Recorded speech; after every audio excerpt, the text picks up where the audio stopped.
channel. My name is Diamante. I am a psychotherapist and counselor practicing in Dublin, Ireland and online. Today I am in the therapy room and I would like to talk with you about relationships, conflict, and communication.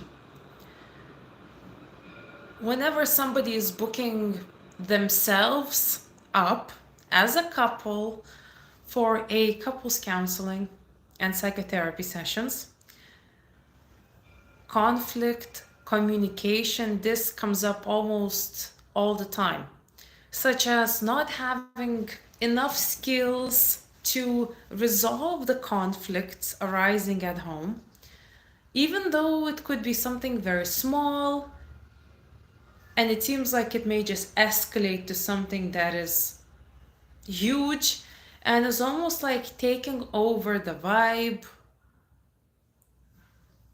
positivity, and all the good that was built in that relationship. For those who are new to my channel, I am practicing right at the city center here in Dublin. And today is a very mild day. It's quite sunny. And let's keep it that way as well.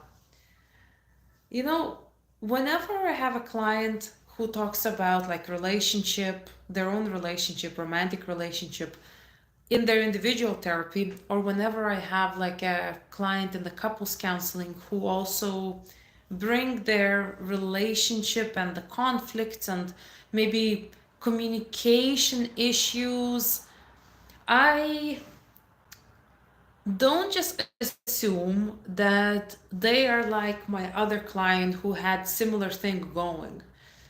Don't forget that a lot of stuff is originating from past, from your experiences, from what you have been exposed to, from the nature and nurture. So even though your friend may be going through similar conflicts at home, you and your partner are two separate set of people to compare to your friend and their partner. Let's keep that in mind, okay? So, relationships, conflict, and communication, which is very helpful towards the conflict resolution. Let's talk about that. Today we'll be online for less than an hour, and you're very welcome, everybody who's joining.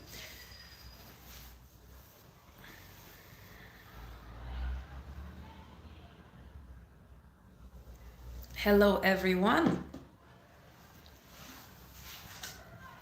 So, relationships. You may be in a romantic relationship yourself, or maybe you even have questions and want some, I wouldn't say advice, but let's put it as guidance. Feel free to put it in the chat, and some of it I'll cover during this, let's call it almost like a Q&A session with me, Psychotherapist. You are in my therapy room right now, and talking about the space and a safe space is very important. Would it be the therapy room and client and I working, or would it be you and your conflict at home with your partner? So say you had a disagreement and you are now entering the sort of that part where you chat about how do you feel about it, how is your partner feeling about it, and you two want to come to some sort of closure. In other words, we want to find whether a common ground or at least to chat what's happening to you psychologically right now. What have I done to make you that angry, or what did I do to make you so upset? Yeah.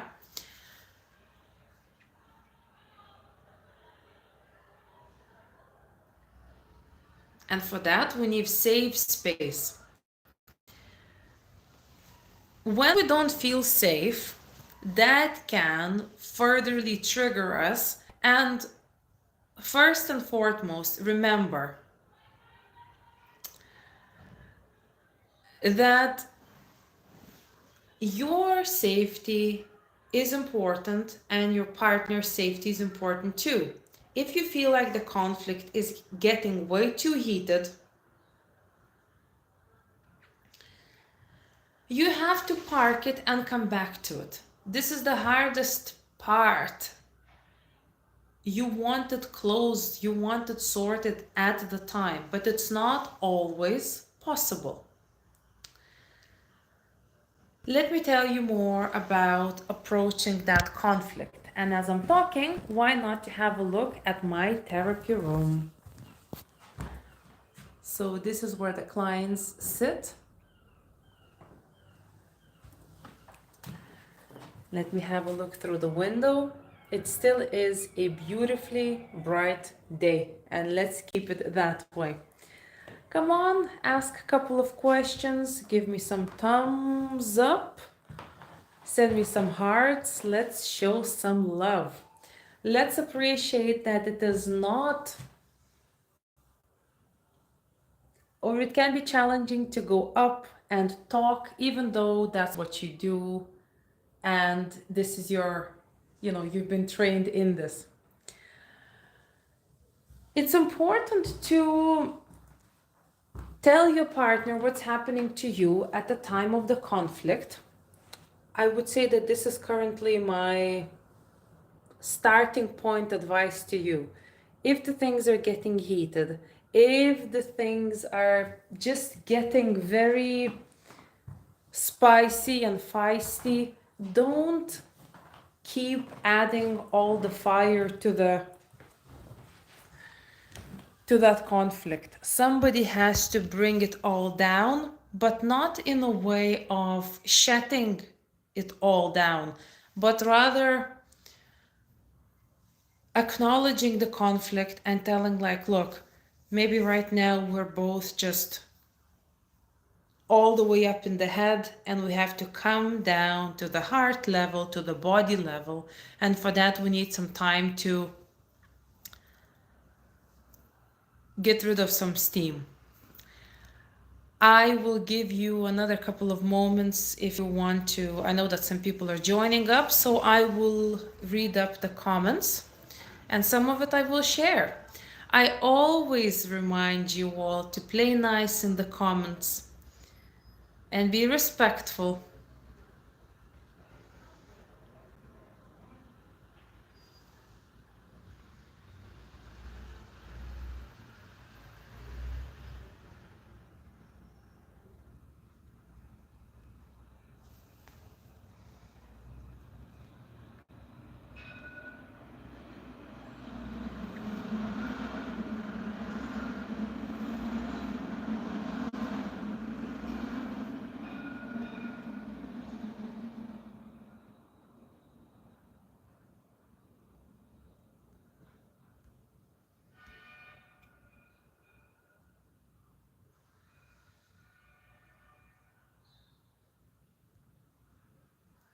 Okay, so I will share one of the questions.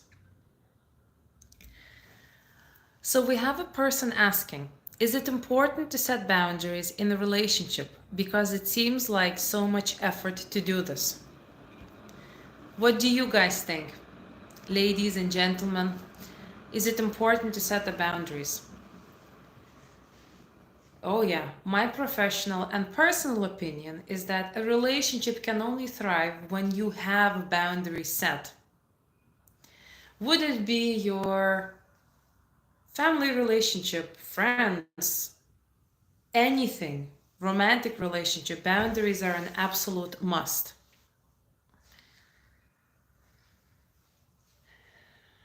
What happens when we don't have boundaries? You know, when kids are growing up, parents, caregivers are setting up the rules. Some rules sometimes seem to be unfair and maybe too strong, but Having a structure is very important for a child. Knowing when is the bedtime, when is the time for the meals, it gives comfort and it also provides with stability, reassurance. Same thing happens when we have boundaries in the relationship. It provides us with stability, with understanding of what are the rules of this relationship. Boundaries might be that if there is an argument escalating and it's like 1 a.m. in the morning and you have to go to work tomorrow, a clever boundary to have would be, let's discuss it tomorrow and let's not impact our sleep and then have negative impact tomorrow. So we're dragging things from today into tomorrow on that negative note of not enough sleep, um, waking up all like feeling physically and emotionally bad. If we have that logical way of going about things, right? We can save a lot of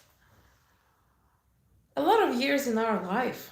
We can save ourselves and the relationship, but if there is like no boundary, if there is no one to even understand what are the needs of your partner and also to tell what are your needs, then there is not much good that can be done.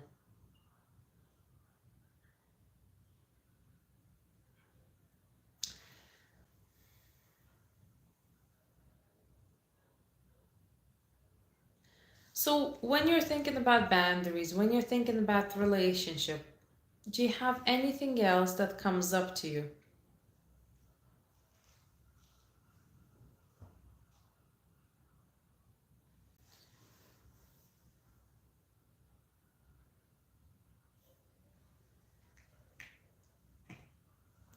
So now we have a response from a person who asked this question about the boundaries.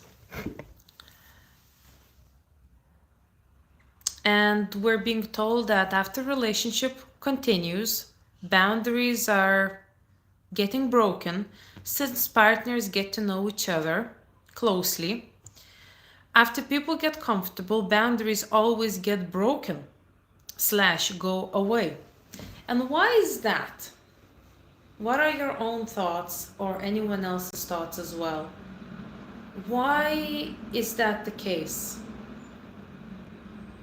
When we get to know someone, the boundaries are becoming looser, maybe they go away.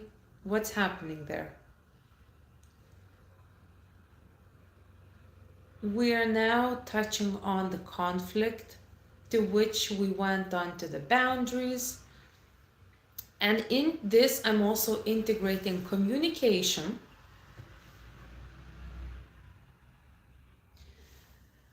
Let's make a remark. Someone who is good in communicating at work doesn't mean that they're a good communicator in the relationship. When we're at the workplace, some emotions are just not at play, you know? When you're in the romantic relationship and you're discussing things, you're talking about your own life, your own stuff. And at the workplace, when you are using communication, it would be more about, I don't know, dealing with the business, etc. It is two different things. They are two different things. Nonetheless, they're helpful, but it is not the same to be good communicator at work, and it doesn't mean that these skills you will bring home. So, after people get comfortable, boundaries always get broken or go away. Why is that? And this is one of the viewers who have gave this comment. Now, I'll move away a little bit from that topic and I'll bring a couple of personal aspects, yeah? So, you know what? I always wanted to just have a couple of chats on my channel here, but I kind of didn't know whether how to start it, or then when you overthink it, it's like, why to even do it? The reason I'm doing it is not to give some sort of groundbreaking information, at least not for now, but to do it, approach you. And you know, during the live streams, there are some people who join newly, but there are also many people who are coming back, and I can see it in the comments as well. People are coming back, people are joining, and there is an answer in terms of the boundaries.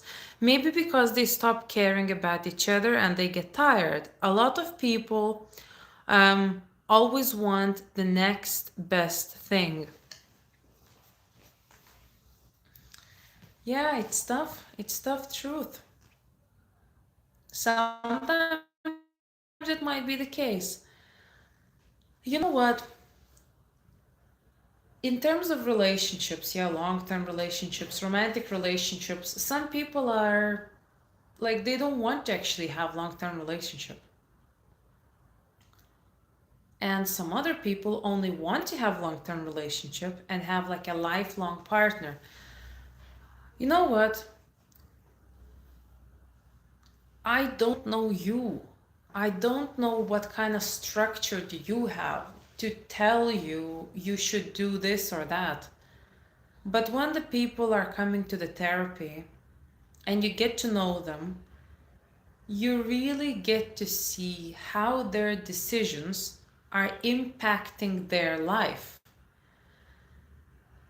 If somebody is comfortable and happy and confident with their decisions and how their life is going, relationship they have, or whether the relationships around them are just breaking up, not working.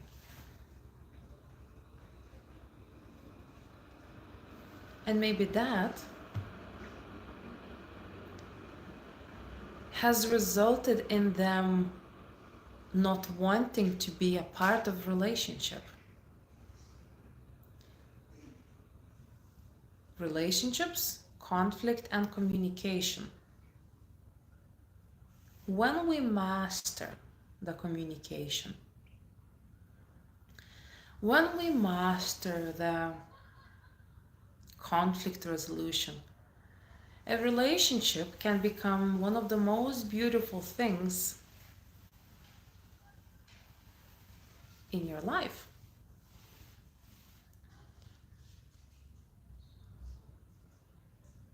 But when your relationship is just constantly challenging you,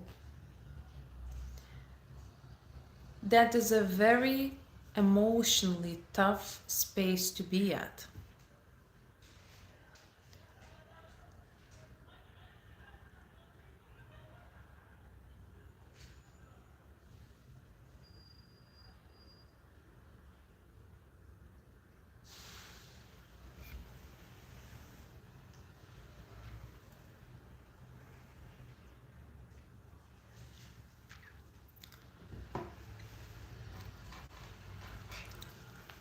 I remember somebody saying, or rather commenting, that why would they ever see a therapist if they can just chat with a friend?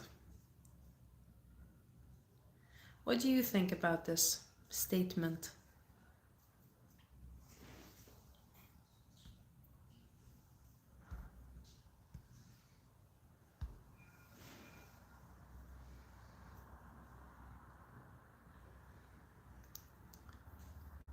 So we have a person saying that's not true, and that a trained mental health professional is trained in this area and knows better.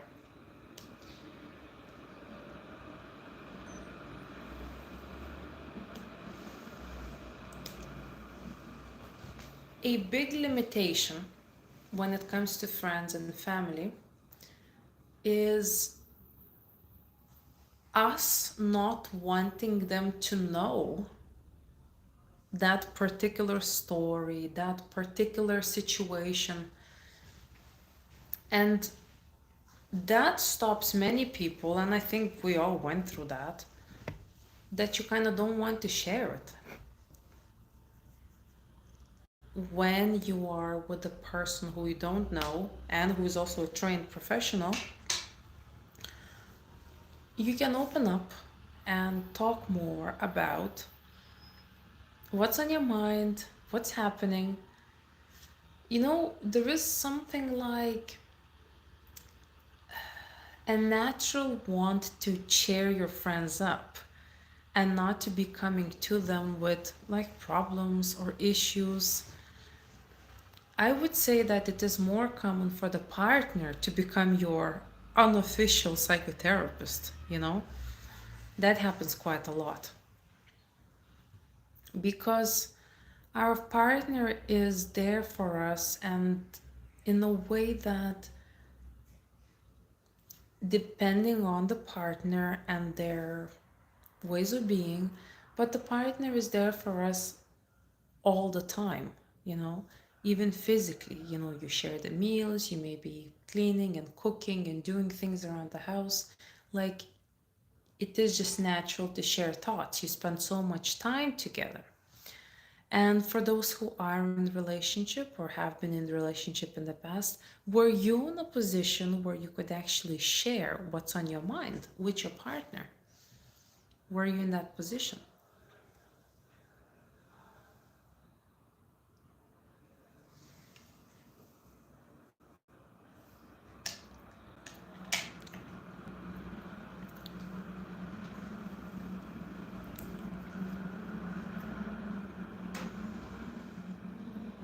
It is February now, and a very good part of it is that the days are getting just way longer. And it's a fantastic feeling, to have these longer days, to know that the evening will eventually prolong and the sun is rising earlier and earlier. Another comment came in about boundaries. Regarding boundaries, also women and men each have different boundaries and they test each other. And we're told that this testing really messes things up. So, what kind of examples do you have of testing? How does one know if it's a silly test or a boundary?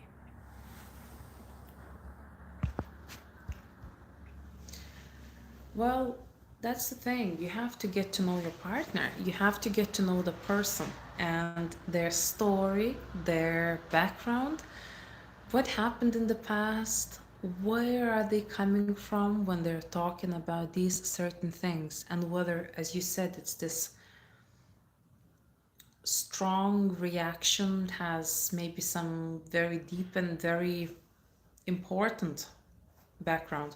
However, nothing is really silly and nothing is serious in that way.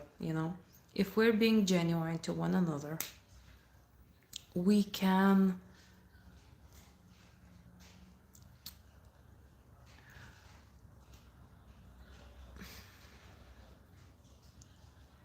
support each other, and we can also take things as they are without necessarily like needing to know, is it super important for that person or did they only say it because? Why do we always have to know?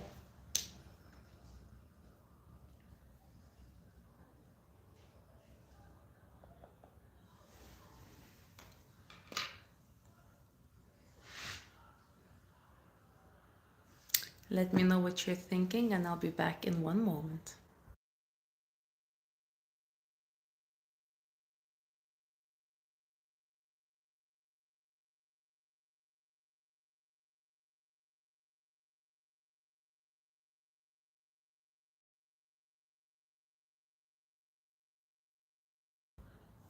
It was one moment, wasn't it?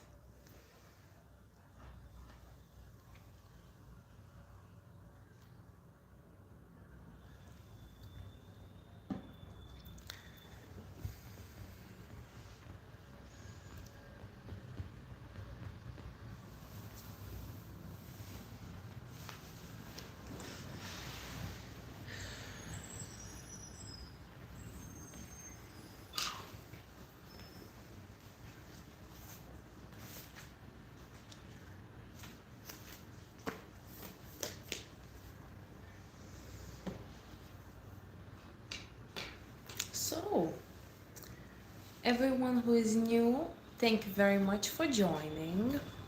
And those who were coming back, it's great to have you once again.